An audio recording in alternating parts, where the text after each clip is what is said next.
26/11च्या मुंबई हल्ल्याचा मास्टरमाइंड तहव्वूर राणाला 18 दिवसांची कोठडी। पटियाला कोर्टात एनआयएकडून ईमेलसह भक्कम पुरावे सादर।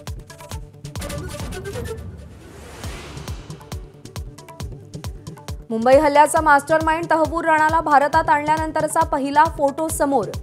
यूएपीए कायद्याअंतर्गत एनआयएकडून तहव्वूर राणाच्या अटकेची कारवाई।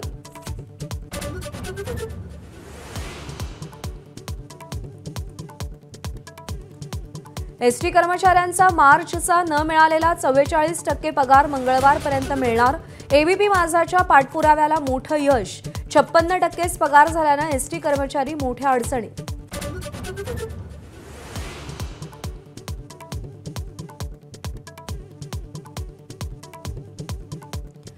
प्रमोशन होण्यासाठी सरकार टिकलं पाहिजे। सुधीर मुनगंटीवारांच्या विधानानं चर्चांना उधाण।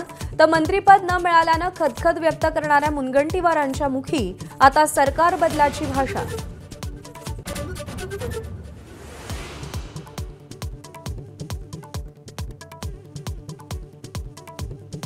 अजित पवारांचे धाकटे चिरंजीव जय यांचा साखरपुडा। नातवाला आशीर्वाद देण्यासाठी शरद पवार, प्रतिभा पवार उपस्थित। संपूर्ण पवार कुटुंब एकाच फ्रेममध्ये।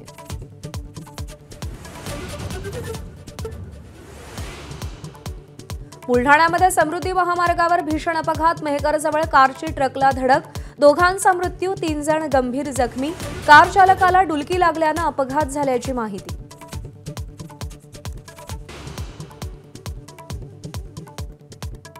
आयपीएलमध्ये दिल्लीच्या केएल राहुलनं बंगलोरच्या जबड्यातून विजय खेचून आणला। दिल्लीकडून बंगलोरचा 6 विकेट्सनं पराभव। राहुलची 93 धावांची झुंजार खेळी।